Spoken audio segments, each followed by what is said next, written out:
Dans cet épisode, nous allons enquêter sur 3 des histoires de magie et de sorcellerie les plus morbides d'Europe. Vlad l'Empaleur, Richard III et Attila le Hun sont des figures quasi mythiques.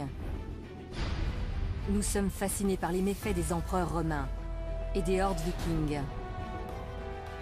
Mais c'est facile d'oublier que ces gens et leurs victimes ont réellement existé. Et que la réalité est souvent plus complexe que la légende sanglante. Je m'appelle Joe Crowley, je suis journaliste. Je m'appelle Susanna Lipscomb, je suis historienne. Ensemble, nous allons dévoiler la réalité cachée derrière des personnages et des événements restés tristement célèbres. En revisitant les scènes de crime, c'est bon, affaire classée. Et en explorant de nouvelles pistes, regardez, voilà les preuves. Pour tirer des conclusions parfois étonnantes. Vous pensez connaître ces chapitres de l'histoire? Rien n'est moins sûr. Dans cet épisode, nous allons enquêter sur 3 des histoires de magie et de sorcellerie les plus morbides d'Europe. Quel rôle l'Inquisition espagnole a-t-elle joué dans les accusations de sorcellerie portées contre des milliers de gens? Tout ce que les victimes pouvaient faire, c'était prier et crier.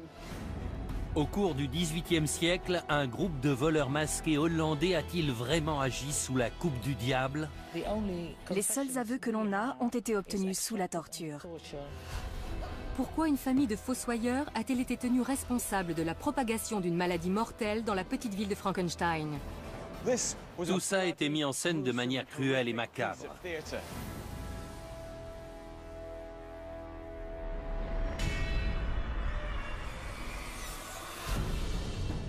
Novembre 1610. 30 000 personnes se rassemblent dans le nord de l'Espagne pour assister à l'exécution d'un sabbat de sorcières.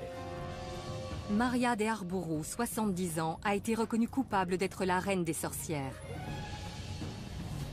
Elle est accusée de diriger le sabbat du village de Zugarramurdi, d'avoir tué des nourrissons et de vénérer le diable.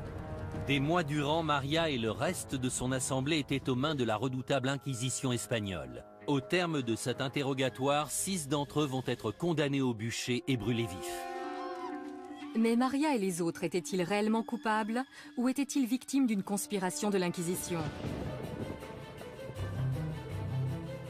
Dans un recoin des Pyrénées, à 360 km de Madrid, se trouve le village isolé de Zugarramurdi. Au début du XVIIe siècle, ce village a été la cible d'une des organisations les plus redoutées, l'Inquisition espagnole.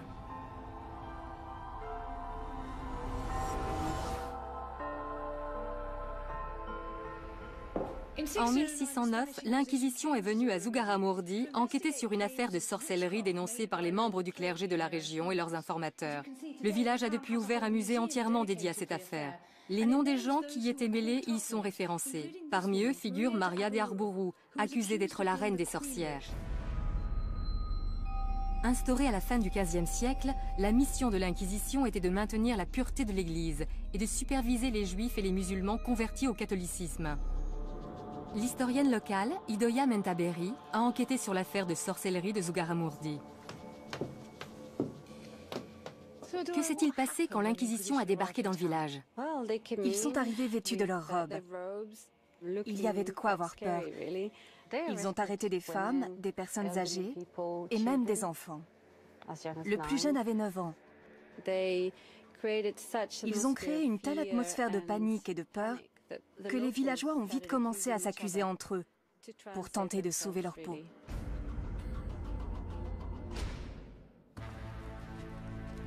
Maria de Arbourou s'est retrouvée au cœur de ces accusations. Les villageois la dénonçaient comme étant la reine des sorcières. Plus d'une vingtaine d'hommes et de femmes de Zugarramurdi ont été accusés de faire partie de son assemblée. Quels étaient les différents chefs d'accusation? D'avoir mangé des cadavres, de voler et d'enlever les enfants.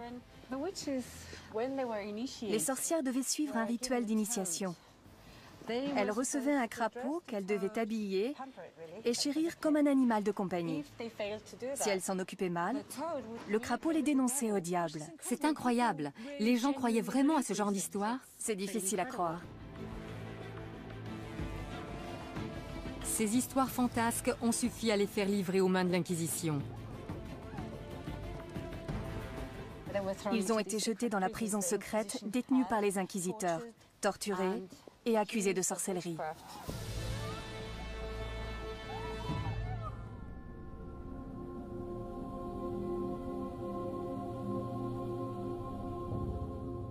Idoia a décrit les terribles événements qui se sont tenus ici au XVIIe siècle. Mais j'aimerais comprendre comment ces habitants d'un coin reculé de la montagne ont pu croire en ces histoires au point d'exécuter d'autres villageois.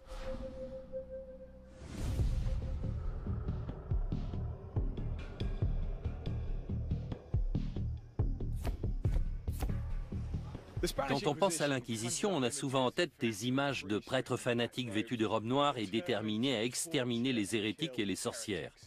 Bien entendu, l'histoire est rarement aussi simple. Je me dirige vers le donjon d'Amsterdam, un site très touristique, pour y apprendre tout ce qu'il y a à savoir sur cette fameuse organisation.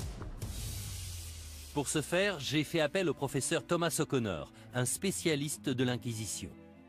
Parlez-moi de Zugarramurdi. Quel rôle l'Inquisition a-t-elle joué dans ce village?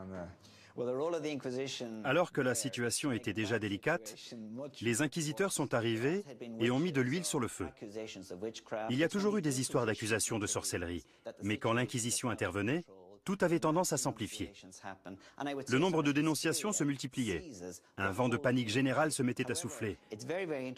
Cependant, il est intéressant de savoir que les avis sur la question étaient partagés au sein des inquisiteurs. C'est vrai? 2 d'entre eux avaient une opinion bien tranchée sur la marche à suivre, mais le 3e émettait quelques réserves. L'inquisiteur en question se nommait Alonso de Salazar Frias. C'était un avocat particulièrement cultivé. Il voulait distinguer les faits réels de ce qui relevait de l'imagination de la personne accusée de sorcellerie. Au sein même de l'Inquisition, certains parlaient déjà de pacte avec le diable, d'hérésie et de damnation. Il tenait à prendre assez de recul pour ne pas se laisser embarquer dans l'hystérie collective. Cette frénésie touchait non seulement la commune de Zugarramurdi, mais aussi les inquisiteurs présents lors des événements. À Zugarramurdi, Salazar était l'inquisiteur le moins gradé, mais sa méthode de raisonnement a tout de même eu un impact important. Il avait vu que la commune était prise d'hystérie collective et que ça les poussait à inventer toutes sortes d'histoires. Exactement. Il a introduit les notions de scepticisme et de doute dans le processus de jugement. Il a fait évoluer les poursuites pour sorcellerie en Espagne. Grâce à Salazar, les inquisiteurs étaient encouragés à ne plus se reposer uniquement sur les dires des victimes, mais à trouver des preuves concrètes avant d'emprisonner leurs suspects. Les détails sur le fonctionnement de l'Inquisition espagnole sont fascinants, mais cela ne suffit pas à résoudre l'énigme de Zugarramurdi. La sorcellerie était considérée comme un acte d'hérésie mineur. Mais malgré la présence d'un inquisiteur aussi moderniste que Salazar, plusieurs personnes ont été condamnées au bûcher.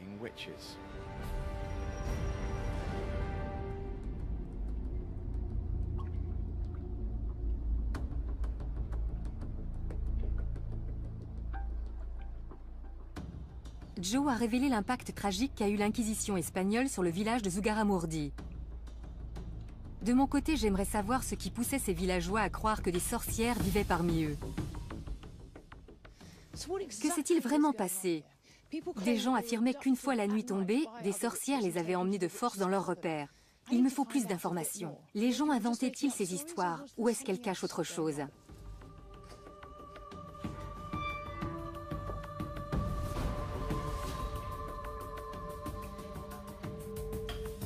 Je compte sur l'aide du professeur Peter Kinderman, psychologue clinicien, pour m'expliquer comment de telles accusations voient le jour et ce qui poussait les gens à y croire aussi facilement. D'après les témoignages, c'est dans ces caves que les sorcières se réunissaient. Cet endroit est assez fabuleux, n'est-ce pas? C'est un site extraordinaire. L'impact d'une histoire de sorcière est tout de suite plus fort quand il est censé se passer dans un endroit comme celui-ci.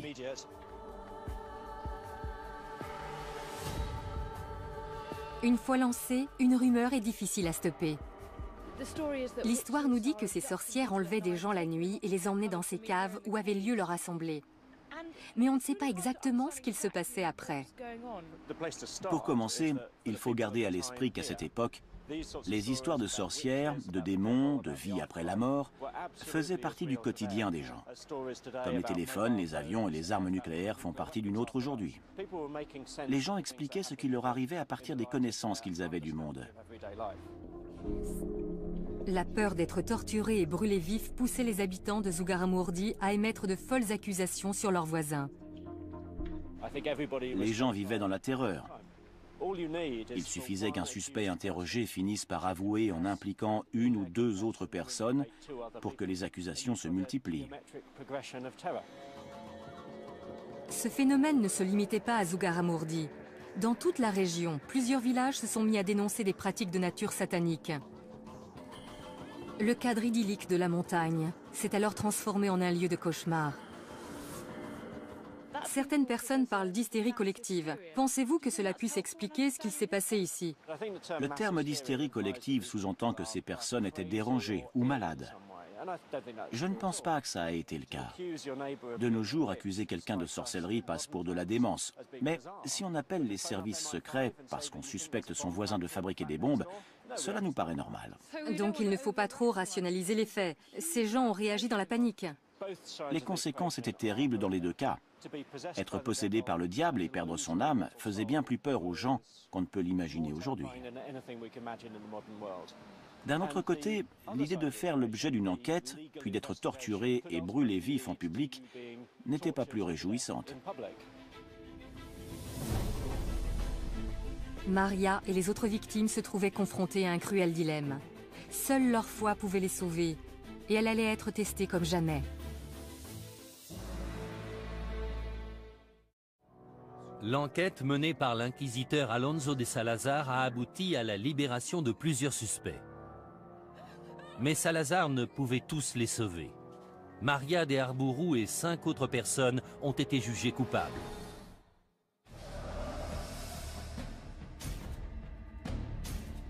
Maria et son soi-disant sabbat font partie des quelques milliers d'innocents à avoir été brûlés sur une période de 300 ans. Mais comment se passaient ces mises à mort? Et pourquoi étaient-elles aussi barbares? Pour répondre à ces questions, je retrouve le professeur Alison Rowlands, spécialiste de l'histoire de la sorcellerie. Alison, quel sort attendait Maria et les autres accusés? Est-ce qu'ils avaient encore la moindre chance de s'en sortir? Ils auraient pu avouer qu'ils pratiquaient la sorcellerie. Un aveu aurait annulé la peine, même s'il se faisait alors qu'on les amenait au bûcher. Mais il faut prendre en considération la mentalité de l'époque. Les concepts d'au-delà et d'âme immortelle étaient au cœur de leurs croyances. Ces 6 individus ont sûrement pensé que faire de faux aveux aurait été un péché impardonnable.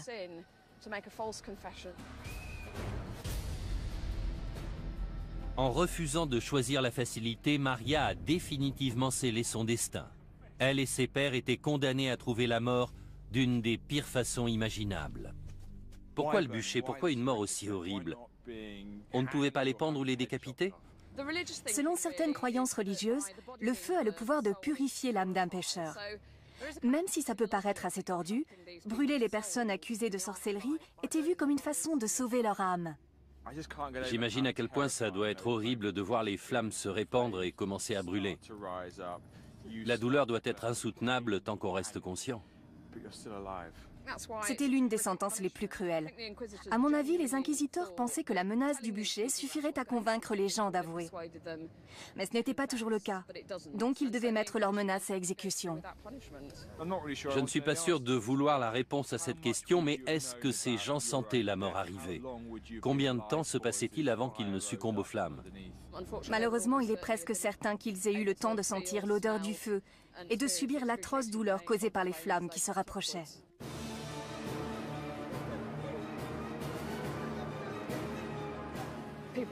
Ils étaient debout, attachés. Tout ce qu'ils pouvaient faire, c'était prier et crier.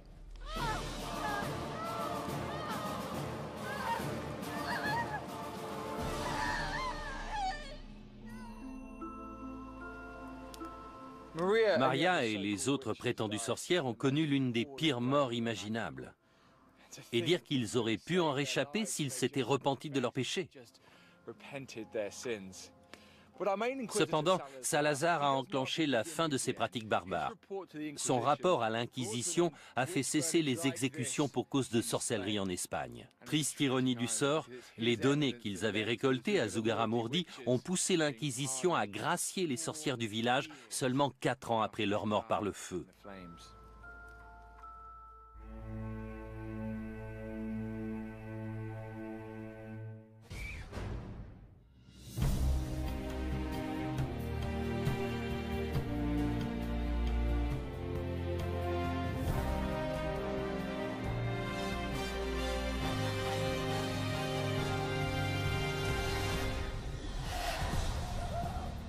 11 mai 1772.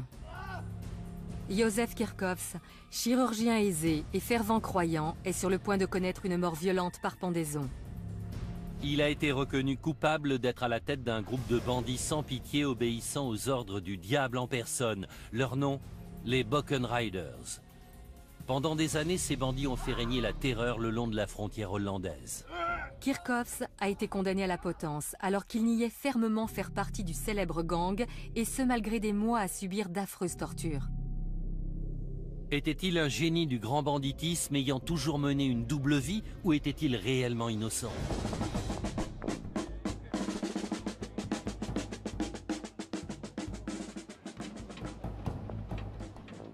Les festivités qui ont lieu tout autour de moi sont organisées en l'honneur des héros du folklore hollandais, les Bockenriders. Bockenriders signifie les cavaliers du bouc. Les représentations de ces personnages sont nombreuses.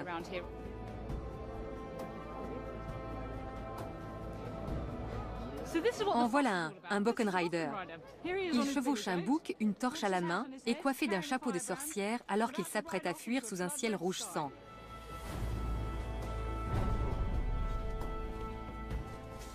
De nos jours, beaucoup de gens voient les Bockenriders comme des justiciers, une sorte de version hollandaise du légendaire Robin des Bois. Cependant, les études contemporaines les décrivent comme un violent groupe de voleurs sans foi ni loi qui n'hésitaient pas à prendre pour cible les prêtres et leurs églises. Au centre de ces récits se trouve l'arrestation du médecin local, le docteur Józef Kirchhoffs, en 1771. Il était accusé d'être à la tête de ces opérations. Mais était-il un justicier à la Robin des Bois ou un malfaiteur sous la coupe du diable ?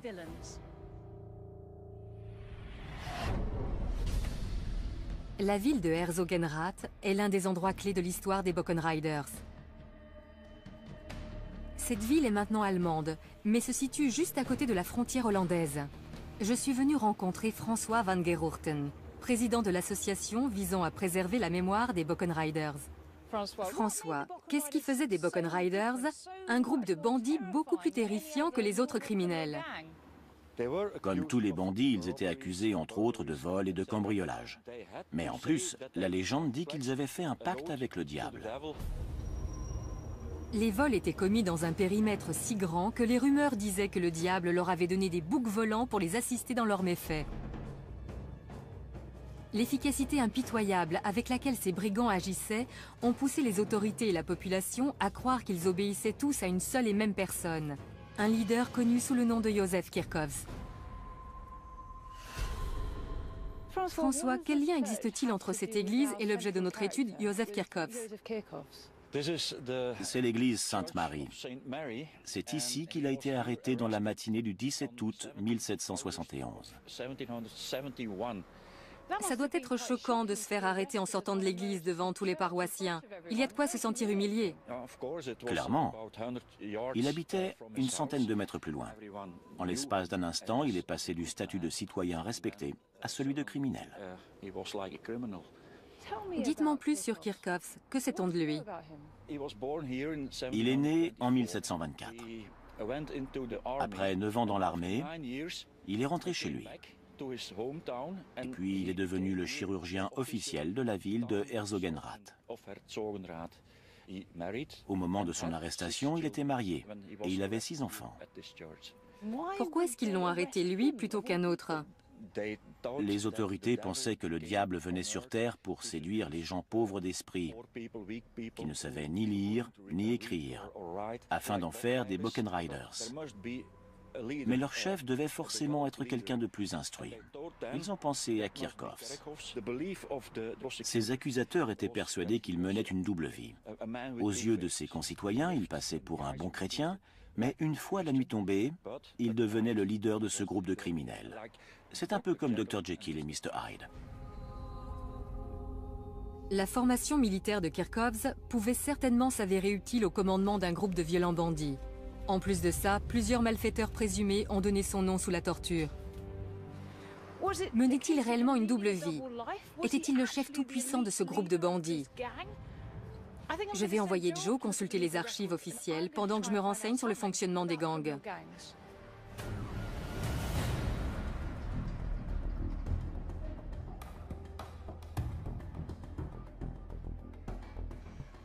L'histoire de Joseph Kirchhoffs et des Buchan Riders est empreinte de mythes et de légendes. J'aimerais démêler le vrai du faux. Et le meilleur moyen d'y parvenir, c'est de consulter les archives officielles. Après tout, il semblerait logique que la torture et l'exécution d'un homme aussi respectable que Joseph Kirchhoffs aient fait l'objet d'un rapport écrit.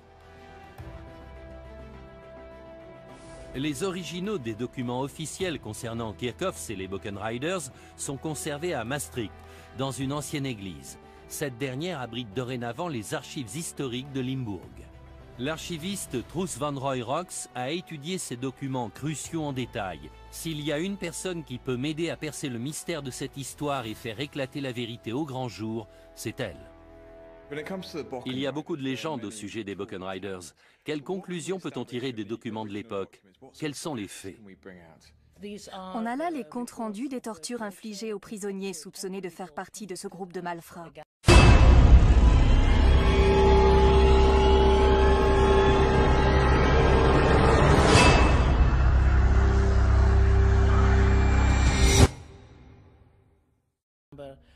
Ils étaient accusés d'entrer par effraction dans les maisons, les églises et les abbayes.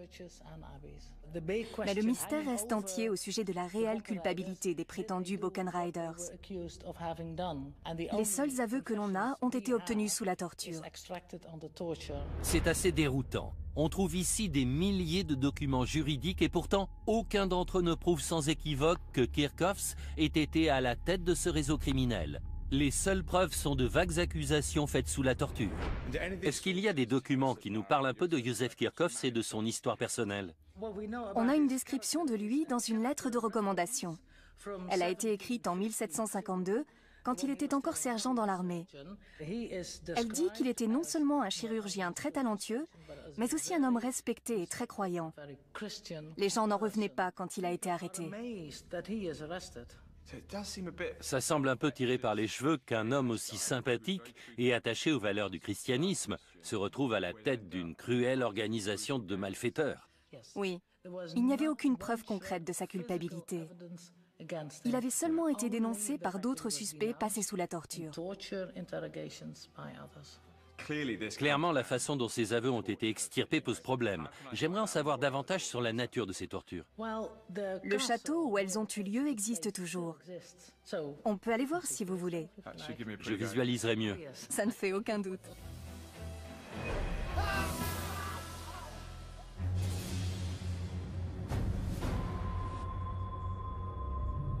J'ai suivi Truus 35 km plus loin jusqu'au château d'Herzogenrath afin d'en apprendre davantage sur les atroces tortures infligées aux Buchan Riders présumés.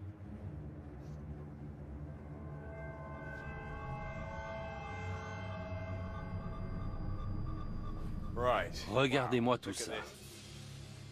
Comment ces effrayants outils étaient-ils utilisés? Il commençait avec les poussettes, d'abord sur un pouce, puis sur les deux. Vous parlez des pouces, mais il y a la place d'y mettre la main entière. Même avec une simple pression, on sent que ça peut infliger d'atroces souffrances. Et si ça ne suffisait pas à les faire parler, il passait au brodequin. Comment ça marche? Cette partie se met derrière le mollet. Celle-ci est sur le tibia. La poignée permet de resserrer la vis, ce qui réduit le tibia en miettes. Puis dans un troisième temps, ils attachaient les mains de la victime derrière son dos et le suspendaient à l'estrapade. Par les mains? Oui, et les pieds ne touchaient pas le sol. Le poids du corps tout entier tirait sur les mains. Mais c'est possible, les bras doivent immédiatement se casser, non? Oui. Ils se cassent. Les organes éclatent et les épaules se disloquent. C'est le corps tout entier qui se retrouve réduit en bouillie. Certains rapports disent qu'au bout de seulement 5 minutes, les victimes criaient « Détachez-moi, je vais parler, je vais tout avouer, je n'en peux plus ».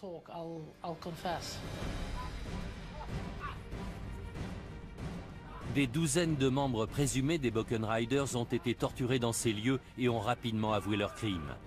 Mais pas Kirchhoffs. Il disait à ses tortionnaires « Messieurs, vous pouvez réduire mon corps en miettes, je n'ai rien à avouer ». Respectait-il la loi du silence ou était-il véritablement innocent?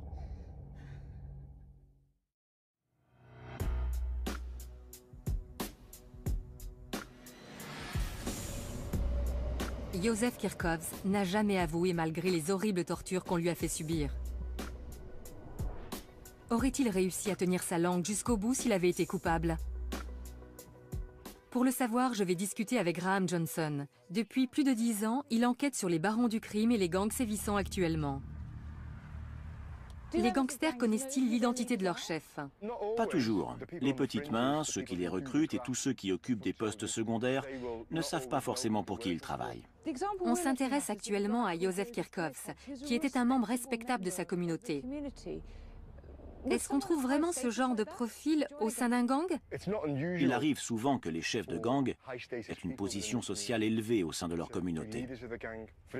Peu de gens connaissent l'identité de celui qui dirige actuellement la pègre locale. Si vous le rencontriez, vous ne penseriez pas une seconde qu'il est impliqué dans un gang. C'est un homme respectable, poli, cultivé, et pourtant, il est à la tête d'une organisation criminelle qui compte des centaines de membres et génère des centaines de milliers d'euros par an. Ils sont impliqués dans des affaires de drogue, de fraude fiscale, de vente d'armes et même de meurtre. Donc même l'homme le plus respectable d'une communauté peut travailler pour une organisation criminelle. Tout à fait. Ce sont des gens qui ont le sens des affaires, savent diriger et sont des gens en position de pouvoir. Ils font des chefs de gang idéaux. Ce principe est valable aussi bien en Angleterre aujourd'hui qu'en Allemagne il y a 200 ans.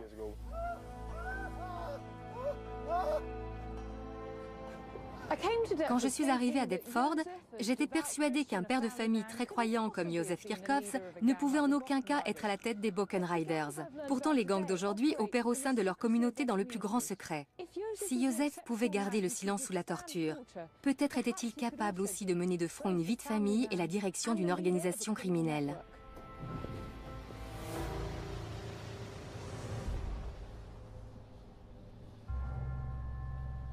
Malgré l'absence de preuves tangibles à l'encontre de Kirchhoffs, les juges étaient convaincus de sa culpabilité. Après des mois de torture, le verdict est finalement tombé. Il a été condamné à mort. Sa sentence a été prononcée oralement dans cette pièce. Juste ici. Ici même, oui. C'est vrai? Il a été condamné à la pendaison pour 9 cambriolages. C'est tout ce qu'ils ont trouvé à lui reprocher après toutes ces tortures. 9 cambriolages sur une période de 9 ans. Rien à voir avec le casier judiciaire d'un baron du crime. Est-ce qu'on sait comment s'est déroulée l'exécution? Oui, on a le compte-rendu détaillé. Je vous le lis. Ils ont alors conduit Kirchhoffs sur la place publique où la potence avait été érigée. À 11 h du matin, le bourreau lui a passé la corde autour du cou. D'une voix tremblotante, il a crié « Jésus, j'ai vécu pour toi, je meurs pour toi ».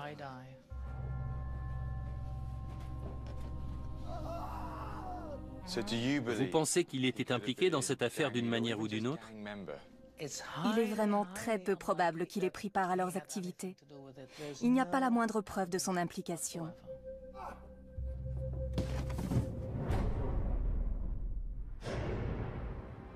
Kirchhoffs n'a pas été la seule victime. Plus de 350 Buchan Riders présumés, hommes et femmes confondus, ont été pendus, laissés pour morts sur la roue ou brûlés vifs. La torture est au cœur de cette légende sanglante. Le problème majeur face à cette pratique, c'est qu'on n'a aucun moyen de vérifier la véracité des aveux. Bon nombre de personnes victimes de telles souffrances finiraient par cracher le morceau, qu'ils soient réellement coupables ou pas. Le plus fascinant, c'est que Kirchhoff n'a jamais avoué. Même si Suzy a des arguments valables pour le suspecter d'avoir été à la tête des Buchan Riders, je n'arrive pas à y croire.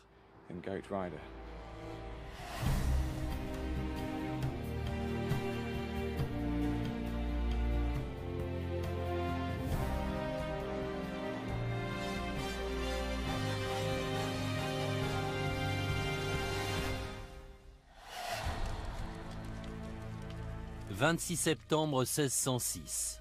Depuis des décennies, Wenzel Forster et sa famille sont les fossoyeurs de leur commune. Mais ce jour-là, c'est à leur porte que la mort a frappé. Forster, sa femme et ses domestiques vont être torturés puis brûlés vifs pour avoir répandu une épidémie meurtrière ayant causé la mort de plusieurs centaines de personnes. Ils étaient aussi accusés de cannibalisme, de nécrophilie et d'être les serviteurs du diable. Forster et sa femme ont-ils vraiment commis ces crimes sataniques? Ou ont-ils été victimes des préjugés et de la panique ambiante?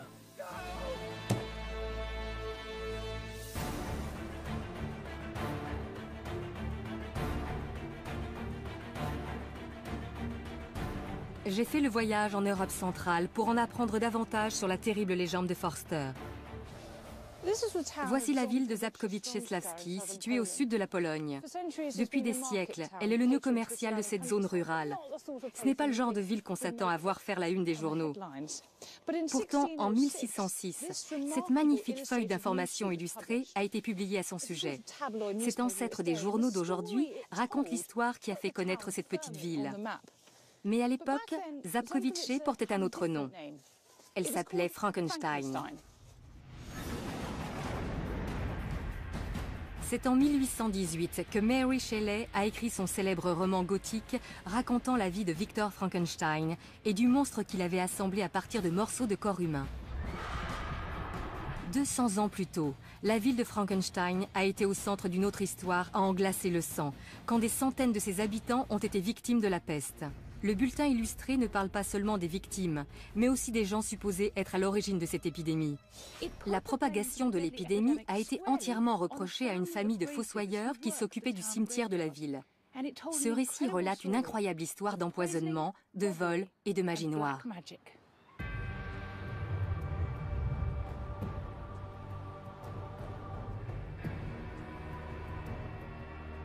Au banc des accusés se trouvait Wenzel Forster, le fossoyeur en chef, mais aussi sa femme, ses domestiques et ses assistants. Je me suis rendue au cimetière où il travaillait pour rencontrer Karen Lambrecht, l'historienne qui a révélé au grand jour l'histoire de la peste de Frankenstein. J'ai avec moi un document témoignant des événements sordides ayant eu lieu à Frankenstein en 1606. Que décrivent exactement ces somptueuses illustrations ? Eh bien, on y voit les fossoyeurs en train de disperser le poison qui a causé l'épidémie. Forster a été accusé d'étaler une pâte faite à base de restes humains sur les poignées de porte du village afin de répandre la maladie. Mais ces allégations ne s'arrêtaient pas à celles d'empoisonnement. Que signifie cette image? Il n'était pas seulement accusé de tentative d'empoisonnement, mais aussi de meurtre rituel et de vol. Là, on voit un fossoyeur dévorant un enfant. C'est du cannibalisme. Ils maltraitaient les cadavres. Ils extrayaient les fœtus morts du ventre des femmes enceintes. Aucun détail n'est épargné. En tant que fossoyeur de la ville, Forster était chargé d'enterrer les victimes de la peste. Son accès immédiat aux cadavres a poussé les villageois à croire facilement à ces accusations. Ce que Karen vient de me dire est à la fois surprenant et choquant. On savait que des gens étaient accusés de sorcellerie dans toute l'Europe, mais ici on a accusé des fossoyeurs de répandre la peste. J'aimerais en apprendre plus sur l'idée que les gens se faisaient de la peste pour en avoir peur au point de persécuter ceux qu'ils pensaient responsables de sa propagation.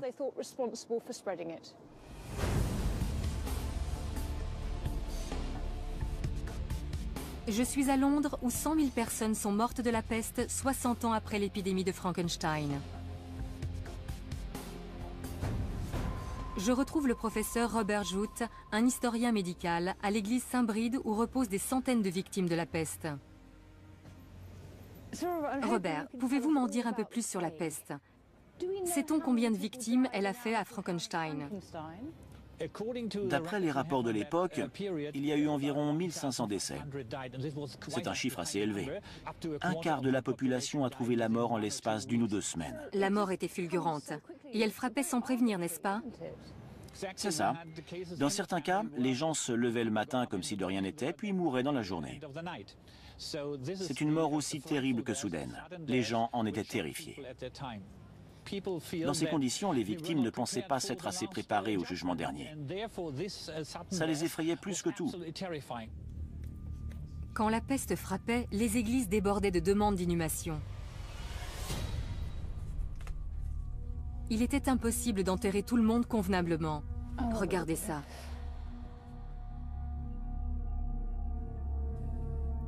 On se rend mieux compte du traumatisme subi. Absolument. La plus grande peur des gens était de ne pas être enterrés individuellement et de finir dans une fosse commune. On peut comprendre que l'idée d'être enterré au même endroit que des centaines d'autres victimes les ait terrorisés. Il n'était plus qu'un corps sans identité. Exactement. Les ossements sont éparpillés un peu partout. C'est typique d'une fosse commune creusée lors d'une épidémie de peste au XVIIe siècle. En voyant tout ça, je comprends un peu mieux pourquoi les habitants de Frankenstein étaient aussi terrifiés par la peste au XVIIe siècle. Ce genre de perspective peut facilement pousser les gens à s'en prendre aux potentiels responsables du désastre. Mary Shelley a rendu le nom de Frankenstein mondialement connu. Mais les événements qui ont eu lieu dans la ville auraient aussi pu suffire à inscrire ce nom au panthéon de l'horreur.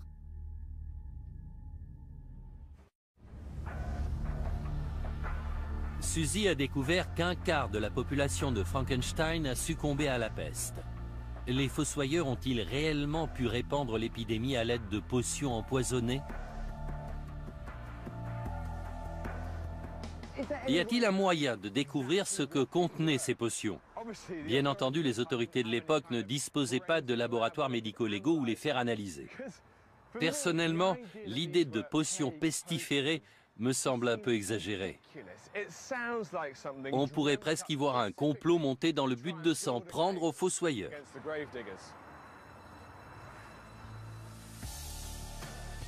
Les voisins de Forster étaient persuadés qu'au lieu d'enterrer les morts, ils se servaient de leurs cadavres pour concocter une potion donnant la peste. C'est génial ici. Je vais m'entretenir avec le chercheur Jürgen Mischke pour découvrir ce que fabriquaient les Forster. Jürgen, l'idée qu'on puisse concocter une potion à partir de restes humains me semble loufoque. Comment en est-on arrivé là? Je vais peut-être vous surprendre, mais les médicaments à base de restes humains étaient monnaie courante du XVIe au XVIIIe siècle. Au début du XVIIe siècle, les gens pensaient que les médicaments à base de cadavres en bonne santé étaient particulièrement efficaces. Et en plus de soigner les maladies, ces remèdes étaient censés donner l'énergie du mort aux patients. Quelle partie du corps était utilisée? D'après les documents scientifiques de l'époque, 24 parties du corps peuvent être récupérées pour en faire des remèdes. La graisse, la peau, le crâne et les os en font partie. Les os étaient réduits en poudre et la peau bouillie pour en faire des médicaments contre toutes sortes de maux tels que l'épilepsie ou les migraines. Forster était-il le fournisseur de Frankenstein? D'où provenaient les cadavres? Il fallait aller voir le bourreau. Il avait tous les droits sur le cadavre des gens qu'il exécutait. C'était la seule façon de se procurer un corps jeune et sain. C'était un revenu complémentaire non négligeable pour les bourreaux. Il est possible que certains fossoyeurs aient voulu en profiter aussi. Est-ce que ces potions pouvaient aussi servir à répandre une maladie? Les autorités avaient interdit tout remède fait à partir du corps d'un malade ou d'une personne âgée parce qu'ils savaient que c'était plus risqué. Mais les fossoyeurs ont peut-être transgressé cette règle sans savoir que cela représentait un réel danger pour les patients. Quand on se fournit illégalement chez un fossoyeur, il y a forcément plus de risques. C'est fou de penser qu'on se soignait avec des restes humains. Si on y réfléchit un peu, le but est d'aider quelqu'un à survivre grâce au corps de quelqu'un qui est déjà mort. Les transfusions sanguines et les transplantations d'organes suivent aussi cette logique. C'est fascinant. Moi qui pensais que cette histoire avait été fabriquée de toutes pièces pour se débarrasser des fossoyeurs, et finalement j'apprends que la médecine actuelle fait appel aux mêmes méthodes. Officiellement, les fossoyeurs ne devaient pas être autorisés à fabriquer ce genre de remède. Mais cette éventualité ne semble plus aussi extravagante qu'avant.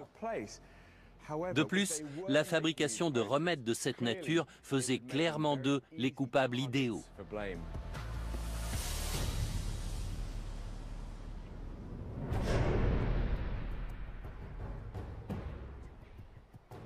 Joe a découvert que Wenzel Forster dirigeait peut-être un laboratoire clandestin de fabrication de médicaments à base de cadavres. Leur activité a pu être à l'origine de la propagation de la peste, même involontairement. Mais tout ça n'explique pas les autres sordides chefs d'accusation portés contre lui et son entourage. De retour en Pologne, je vais visiter avec Karen les cachots situés sous la mairie. C'est ici que les fossoyeurs sont censés avoir été retenus prisonniers. J'espère y découvrir pourquoi ils ont été accusés de vol, de cannibalisme et de nécrophilie. Ils étaient accusés d'être les serviteurs du diable. Il leur aurait ordonné de répandre le poison pour annihiler la population. Ils avaient surnommé les fossoyeurs les chiens de chasse du diable. Les fossoyeurs étaient souvent marginalisés par le reste de la population qui les associait à la mort. Cela faisait d'eux la cible facile d'accusations macabres. Ça paraît invraisemblable. Qu'est-ce qui poussait les gens à croire que les fossoyeurs étaient capables de telles horreurs? Comme ils vivaient dans un climat de terreur, les villageois étaient à cran. Les autorités locales se devaient d'agir. En plus de Forster et sa femme, 6 autres personnes ont été arrêtées et accusées de répandre la peste. Avec la communauté tout entière convaincue de leur culpabilité, ils n'avaient aucune chance de s'en sortir. Frankenstein voulait leur mort. Les autorités tenaient à obtenir des aveux de la part des fossoyeurs ainsi que les noms d'autres membres de leur famille impliqués. Les tortures qui leur ont été infligées pendant l'interrogatoire ont fini par les faire craquer.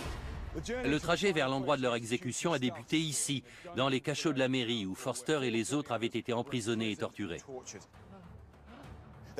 Ensuite, ils ont été transportés à travers toute la ville, installés en évidence sur une charrette, pour que la population assiste à leur sentence et sache ce qui arrive aux gens coupables de tels crimes. Après tout, le but de cette mise en scène cruelle et macabre était d'être vu par le plus grand nombre possible d'habitants. Tout Frankenstein tenait au bon déroulement de cette exécution. Ils étaient persuadés que la mort de Forster et de son entourage mettrait un terme aux ravages de la peste. Voici les anciennes frontières de la ville. Les douves se trouvaient ici. Au moment où Forster et les autres les traversaient, ils étaient déjà couverts de blessures. En plus des châtiments corporels, ils subissaient une véritable humiliation publique. Forster avait non seulement empoisonné ses voisins, mais aussi trahi son serment de servir la communauté. Déjà accablés par leurs blessures, les Forster ont fini par arriver ici, en dehors des limites de la ville, sur la colline des Potences. À ce moment-là, ils devaient espérer que leur heure est enfin sonnée. Ce n'était pas le cas. On a d'abord coupé les mains droites de Forster et de son assistant. Ensuite, les mains ont été clouées au pieu où ils seraient attachés pour mourir. Puis, pour le crime de nécrophilie, l'assistant de Forster a été castré. Prochaine étape, le bûcher. Forster et 3 autres fossoyeurs ont été attachés à des pieux. Les feux ont été allumés tout autour d'eux pour qu'ils meurent brûlés vifs.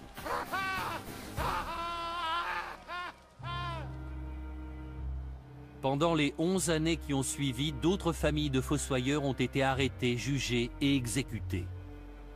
Parmi eux, un garçon de seulement 14 ans a été décapité. La terreur se trouve au cœur de cette affaire. Face à la peur, les hommes sont capables d'actes terribles. Les fossoyeurs sont devenus leur bouc émissaire. Ils avaient peut-être bel et bien utilisé des cadavres pour faire des potions. Ils ont peut-être même involontairement propagé l'épidémie. Mais ce genre de remède était courant à l'époque. Beaucoup de gens les utilisaient dans l'espoir de guérir. Les habitants de Frankenstein ont fait preuve d'une hypocrisie presque barbare en se retournant contre les fossoyeurs. Leur sentence a été irrévocable.